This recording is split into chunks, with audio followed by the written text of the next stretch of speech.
Assalamualaikum warahmatullahi wabarakatuh. Alhamdulillah. Alhamdulillahil awwal qabla kullil awwal wal akhir ba'da kullil akhir. Asyhadu an la ilaha illallah wahdahu la syarikalah wa asyhadu anna Muhammadan abduhu wa rasuluh la nabiyya wa la rasula ba'dah. Allahumma salli ala Muhammad wa ala ali Muhammad. Sahabat teladan penyejuk kalbu rahimakumullah. Puji dan syukur kepada Allah Subhanahu wa ta'ala. Salawat dan salam kepada uswah dan tauladan kita, yakni Rasulullah Muhammad sallallahu alaihi wasallam.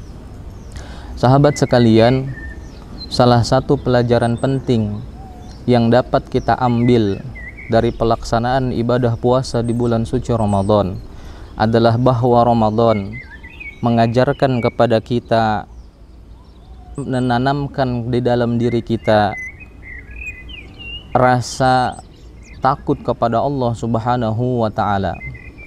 Pada siang hari di bulan suci Ramadan, kita semua tidak makan dan tidak minum, padahal makanan dan minuman itu halal. Kita tidak menggauli istri kita, padahal dulu istri kita dinikahi dengan akad yang halal.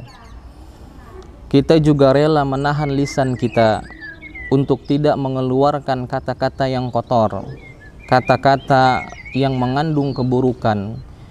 Semua itu dapat kita tahan ketika kita berada di bulan suci Ramadan.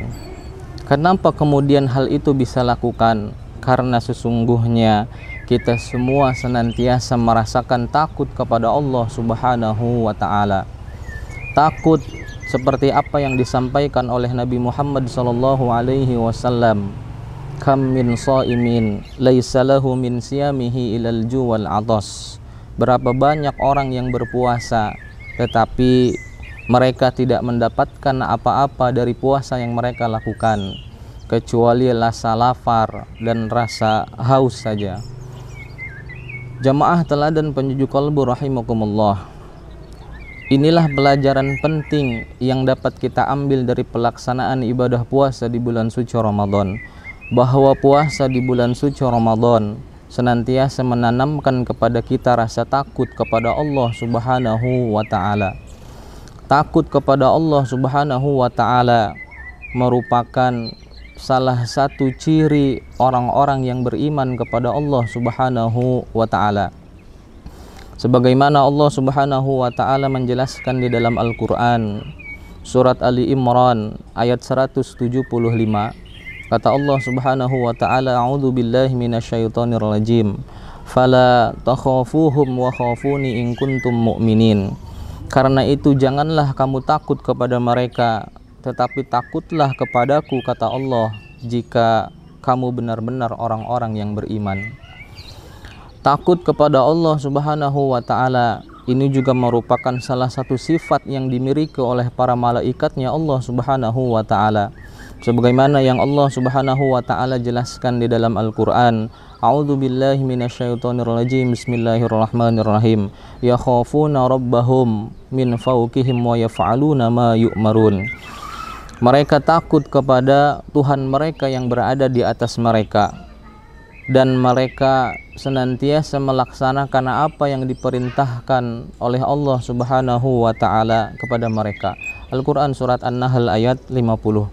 Sahabat teladan penyejuk kalbu rahimakumullah, untuk itu Ramadan senantiasa menjadikan diri kita untuk senantiasa merasakan takut kepada Allah Subhanahu wa ta'ala. Kalau kemudian seorang anak yang senantiasa merasakan takut kepada Allah Subhanahu wa ta'ala, maka dia tidak akan pernah melawan kepada kedua orang tuanya. Kalau kemudian seorang orang tua senantiasa merasakan takut kepada Allah Subhanahu wa ta'ala, maka tidak ada lagi orang tua yang mendurhakai anak yang dititipkan kepadanya. Kalau kemudian seorang pedagang senantiasa merasakan takut kepada Allah Subhanahu wa ta'ala, maka tidak akan pernah ada lagi pedagang yang curang di muka bumi ini. Kalau kemudian seorang penguasa senantiasa merasakan takut kepada Allah Subhanahu wa taala, maka tidak akan ada lagi penguasa-penguasa yang zalim. Untuk itu, takutlah kita kepada Allah Subhanahu wa taala.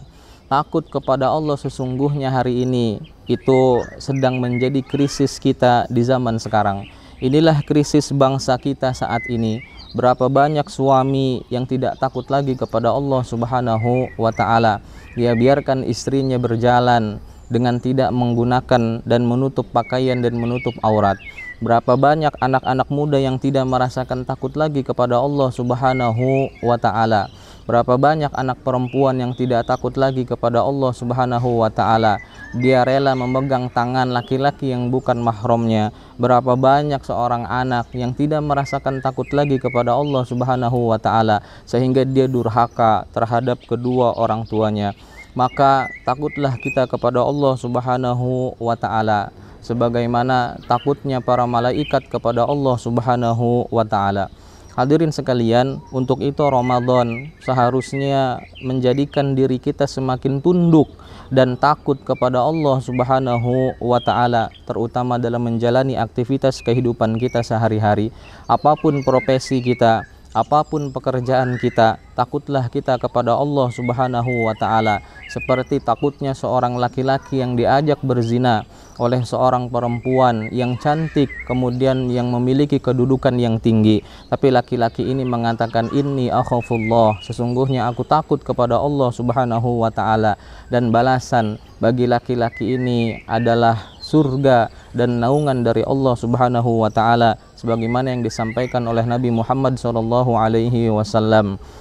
Sab'atun yuzilluhumullahu fi zillihi yauma la zilla illa zilluh. Ada 7 kelompok golongan yang akan mendapatkan naungan di hari kiamat nanti, ketika tidak ada lagi naungan kecuali naungan dari Allah Subhanahu wa taala. Salah satunya kata Nabi sallallahu alaihi wasallam, wa rajulun da'athum ra'atun dzatu mansibin wa jamalin faqala inni akhafullah. Seorang laki-laki yang diajak berzina oleh seorang wanita yang mempunyai kedudukan yang tinggi lagi cantik, tapi kemudian dia mengatakan inni akhafullahu rabbal alamin. Untuk itu, marilah sama-sama di bulan suci Ramadan ini kita senantiasa memupuk rasa takut kita kepada Allah Subhanahu wa taala, sehingga ketika keluar dari bulan suci Ramadan, kita semua betul-betul menjadi hamba-hamba yang bertakwa kepada Allah Subhanahu wa taala dan hamba-hamba yang senantiasa memiliki rasa takut kepada Allah Subhanahu wa taala. Demikian, mudah-mudahan ada manfaatnya. Billahi taufik wal hidayah. Assalamualaikum warahmatullahi wabarakatuh.